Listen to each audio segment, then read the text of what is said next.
Hi, I'm back. So you can eat the healthiest restaurant salad, the fanciest gluten-free entree, and even the trendiest plant-based burger, and it still won't heal your autoimmune symptoms. Why? Because restaurants, takeout food, and even health food companies, those healthy bars, all of those things, they don't cook with your gut, your hormones, and your antibodies in mind. So, cooking at home is one of the most overlooked healing tools that you have. And today I'm going to tell you why. So, let me know if you've noticed that you feel worse after eating out, even when you order something healthy. So, I did yesterday. I went out to eat with my daughter. We had a shopping day and we went somewhere and I got a beautiful salad and I had a gluten-free pasta, which I know I need to be careful with steamed broccoli. And if I had cooked that at home, I would not have made gluten-free pasta. I know that. I probably would have had zoodles or something like that instead. And the salad dressing, they actually brought me the salad dressing instead of putting it on there. It had like the peel top, everything. I could read the ingredients just so I could see everything. It was loaded with all kinds of crap. And so if I was making my own salad dressing, of course, it's going to be much, much cleaner. It only takes minutes to make a healthy salad dressing. I haven't seen any in the grocery store that are really clean enough for me. Now I'm in middle Georgia, kind of limited to what we have. And so maybe where you are, you can find some cleaner salad dressings. Anyway, I am Holistic Jen. I am a culinary coach, a health educator, and someone who's been diagnosed with an autoimmune disease for almost 20 years. I would say I'm in remission. I'd say I'm cured because my antibodies are so low. However, if I get stressed out or I eat foods I shouldn't eat, things like that, then my antibodies will go up. So that's why we don't say there's a cure. So here's the thing. I didn't start healing until I took control of my own kitchen and my own food. What you cook at home is always going to be more healing to your body than what you get anywhere. Not just a restaurant. You go to eat at someone else's house. They don't know what you know about what foods are right for you. So even the best restaurant food is designed for taste, speed, and profit. If you've noticed, you go to these healthier restaurants, they're a lot more expensive. They have much higher quality ingredients, and it takes them longer to do it. And their profit margin is not as good as some of the other dishes, right? And they will try really hard. Some restaurants are even, certified gluten-free, which is great, but there could still be some hidden gluten, dairy, soy, sugar for me is corn in any of the ingredients. For me, it's citric acid as well, which could be in any of those ingredients. Processed seed oils, they use really cheap and inflammatory um, oils in salad dressings and sauces and things like that. Maybe you can get a high quality olive oil at some restaurants, which is great. There's chemical additives and preservatives and some of their other ingredients, maybe not the main ingredients. There can be some cross contamination with allergens, which is why they brought me the salad dressing with the peel top lid. And they said, because even though the dressing is separate from where other things are, just in case something had cross contaminated. And then the portions are designed to fill you up, not necessarily to nourish you. So for someone with a potential autoimmune flare, every one of these things is like throwing gasoline on an already smoldering fire. If you have autoantibodies, if they're elevated at all, you have inflammation. You need to do whatever you can to keep that inflammation down. And unfortunately, when we go out to eat, we're really just kind of poking that fire and letting the flames kind of go back up. So your body doesn't need more fuel for that inflammation. You need to find the right foods for you to help cool it.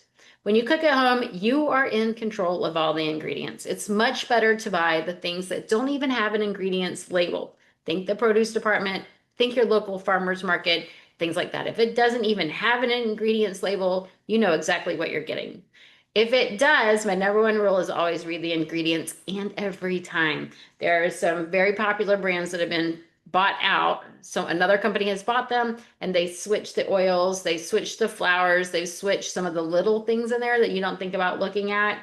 So you have to pay attention because the front of the cover is not going to change at all. If that marketing is working, they have lots of people buying that product. They don't want to change what you see in the grocery store. They're only going to change the ingredients.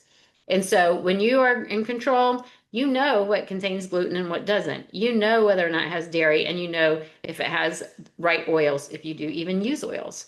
And you can choose high quality. You can choose homegrown. You can choose things from your local farmer. You can choose organic, fresh, things that are in season, things that are high in nutrients. Now, there are restaurants who can do that too.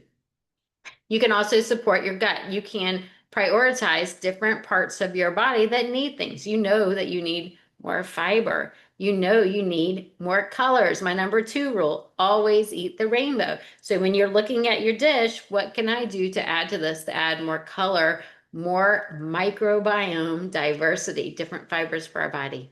And then balancing your blood sugar. So eating meals that are built with fiber and fat and protein, the whole everything that your body needs for the fiber, for your microbes, for your blood sugar balancing, and for inflammation. And you're cooking with intention. You're cooking that can bring you just to what's going on in the moment if you're paying attention. Excuse me, and not just rushing through what you're doing, right? So if you're cooking in a rush, maybe that's making some stress. Excuse me. So think of food as medicine because you're not just eating, you're eating to heal your body. When I first started, I thought eating out healthy enough foods would be good for me.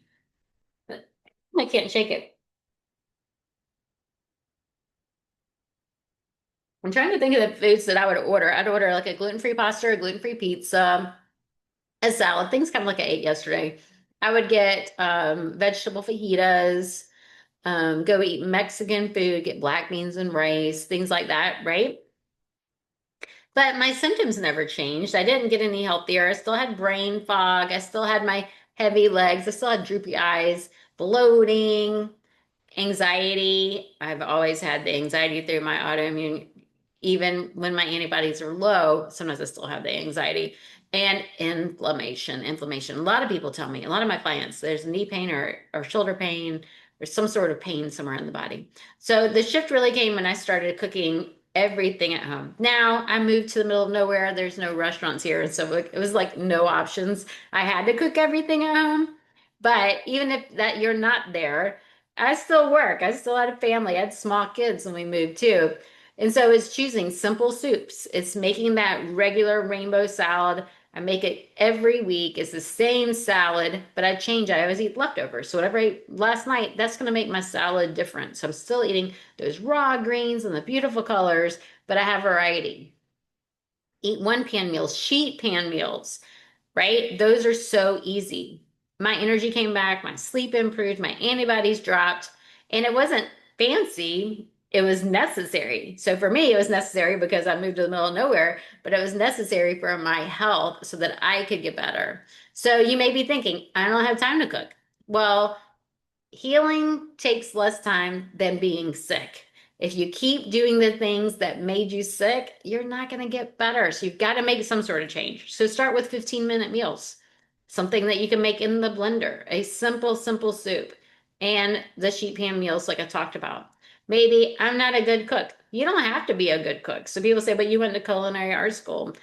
Yeah, you don't need to go to culinary art school to rough chop some foods, throw it on a sheet pan and stick it in the oven, or to throw it into a blender, blend up a soup. You can make, instead of a green smoothie or a fruit smoothie, make a savory smoothie and then warm it up, a green soup. It doesn't have to be gourmet. I still want convenience. I like quick grab and go things too. And so I can batch the cook things. If I want to make some bean burgers, I can make some extra, or veggie burgers, I can make some extra. I make a soup, I make extra, and all those can go in the freezer. And then when I am in a rush, I can grab things and go. I made a fabulous lentil bolognese sauce out of lentils and tomatoes and all these Italian spices. And then I spread it out on silpat or a silicone thing, froze it, and then crumbled it and put it in a freezer bag. And so now I can make spaghetti that tastes fabulous, quick and easy. I can use zoodles. My family, they like gluten-free noodles and they like edamame noodles, but I usually use zoodles. But I make my noodles, I warm up a sauce, and then I add that lentil bolognese. It's a delicious, fabulous meal in minutes.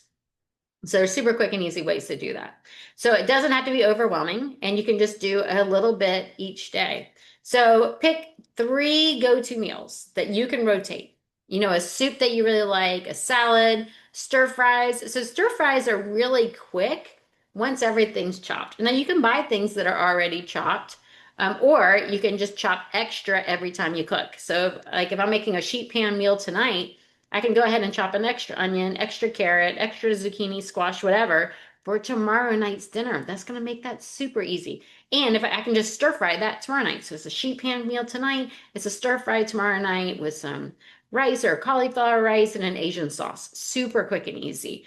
And I can batch cook quinoa. Cook quinoa, cook enough for 2 days. Lentils, for enough for 2 or 3 days. Roasted vegetables, cook enough for 2 or 3 meals, right?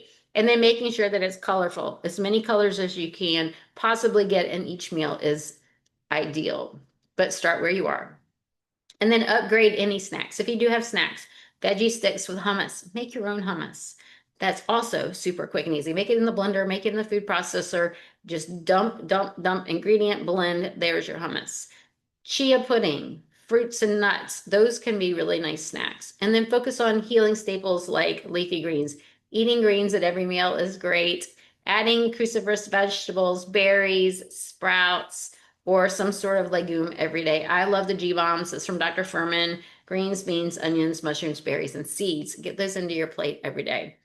And it's about progress over perfection, creating that doable routine. Don't think I have to get it right every time. A client came to me and she told me that she felt so bad no matter what she did. And we started talking about her meals and what she ordered when she would go out to eat because she would eat out all the time. And so I had her start cooking more meals at home, prepping things at home, things that were easy to grab and go. And in 1 month, she had less bloating, more energy, less joint pain. She was feeling so much better. And that's all from the power of home cooking. So if you want to stop guessing and start actually healing with food, using your food as medicine, come check out my membership, the Culinary Healing Circle.